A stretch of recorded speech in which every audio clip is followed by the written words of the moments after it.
자, 반갑습니다. 우리가 이제 제가 이번 시험 기간 수업을 하면서 여기에 대한 질문을 되게 많이 받았어요. 그러니까 이제 유럽 정치의 역사가 전개되고 또 이제 기독교의 역사가 전개되면서 거기에 혼동되는 부분들이 좀 많이 있었나 봐요. 그래서 그것 때문에 이제 그 시험진도 다 끝내고 그 수업 마지막 부분에 이 부분에 대한 수업을 했던 게 아마 기억이 나실 거예요. 막 실판에 쭉 쓰면서.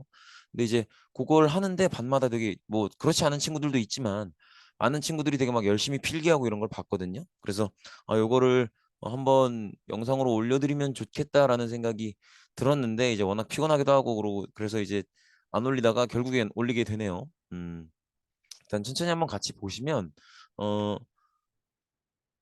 일단 기독교는 알고 있는 것처럼 유대교에서 나오죠. 헤브라인들이 만들었던 유일신교 유대교에서 나오고요. 근데 이제 예수가 기독교를 만들죠. 예수가 기독교를 만드는데 유대교에 뭐가 마음에 안 들었으니까 새로운 종교를 만드는 거겠죠. 그래서 예수가 유대교에 대해서 비판했던 건 이거죠. 선민사상.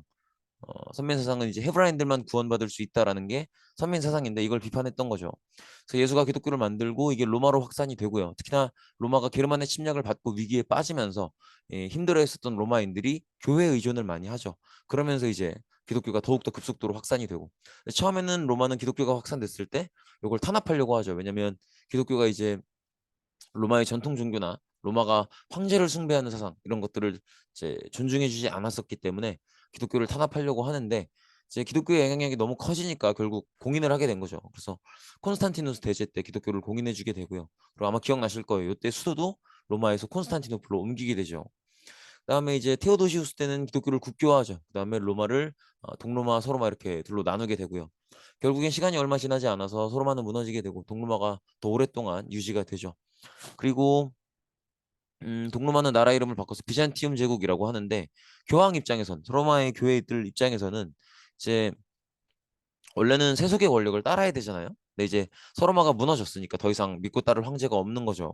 그래서 서로마 쪽에 있는 교회들이 이때부터는 동로마의 황제를 따르게 되는데 쭉 따라오다가 이제 어, 서로마에 있는 교회들 입장에서는 따를 수 없는 명령을 동로마 황제가 내린 거죠. 그게 바로 성상숭배 금지령이죠. 성상숭배 금지령을 내리니까 요걸 이제 서로마에 있는 로마 카톨릭 입장에서는 게르만인들을 교화시켜야 되니까 따를 수가 없는 거고 그래서 따르지 않고 로마 카톨릭으로 독립을 하는 거고요. 그다음에 이제 요걸 따르는데 무리가 없었던 동로마는 이제 요걸 성상숭배 금지령을 그대로 따라가면서 그리스 정교가 되는 거죠. 그리고 이제 교황 입장에서는 자기가 믿고 따라야 될 황제를 새로 찾아야 되는 입장인데, 근데 그 시기에 이제 프랑크 왕국이 이제 기독교 카톨릭의 좋은 모습을 보여줬던 거죠.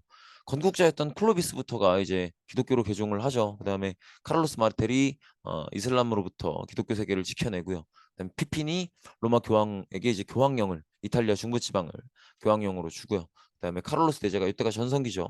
그래서 정복하는 지역마다 교회 세워주고 성경 읽으라고 부속학교 세워주고 하면서 여기서 이제 인정을 받아서 교황한테 서로마 황제대관을 받죠. 이 의미는 교황이 이제는 카를로스 대제를 황제로 알고 따르겠다라고 하는 거죠.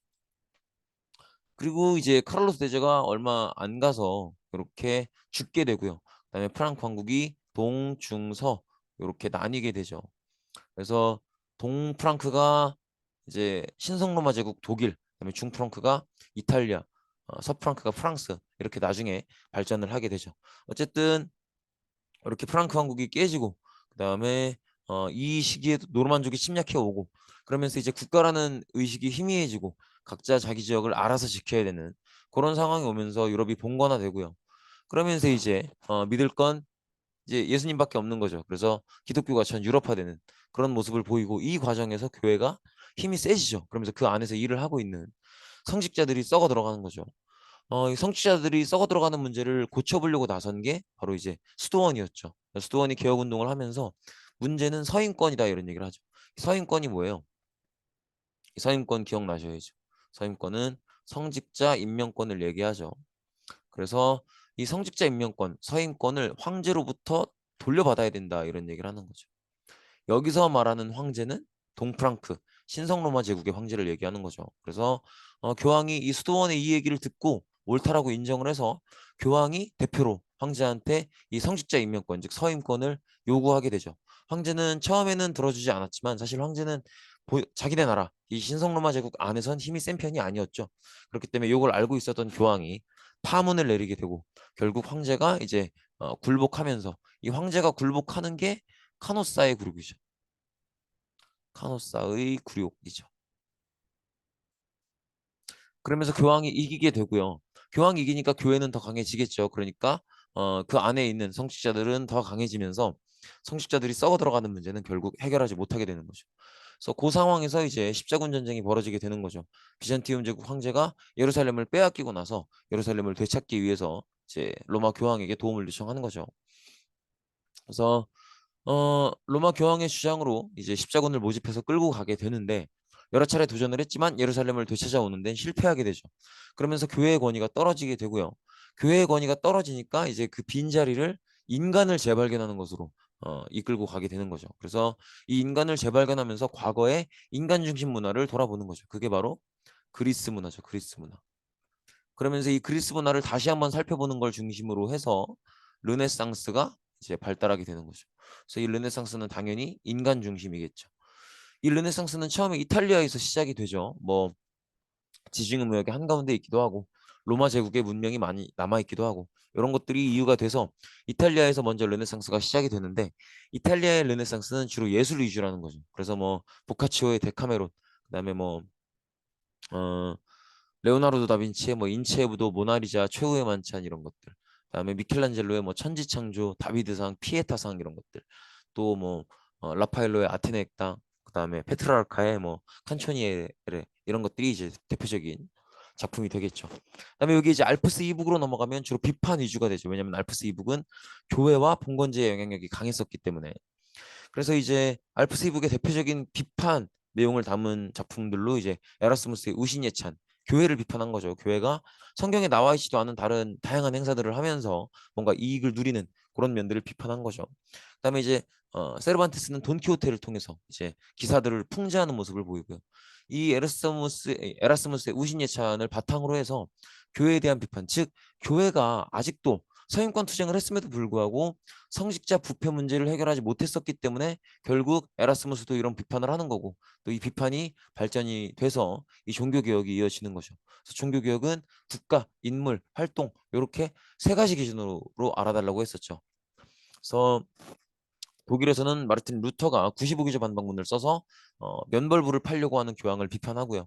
그다음에 스위스에서는 칼뱅이 모든 것은 미리 정해져 있는데 네가 구원받을지 아닐지도 미리 정해져 있는데 네가 구원받을 사람이라는 걸 열심히 삶으로써 직접 입증해야 된다. 여기서 열심히 산다는 건 직업 활동을 열심히 하는 것도 포함한다. 이런 얘기. 예정서를 이제 미리 다 정해져 있다라고 하는 예정서를 주장함으로써 이제 종교개혁 운동을 하는 거죠. 이 스위스에서는 칼뱅이.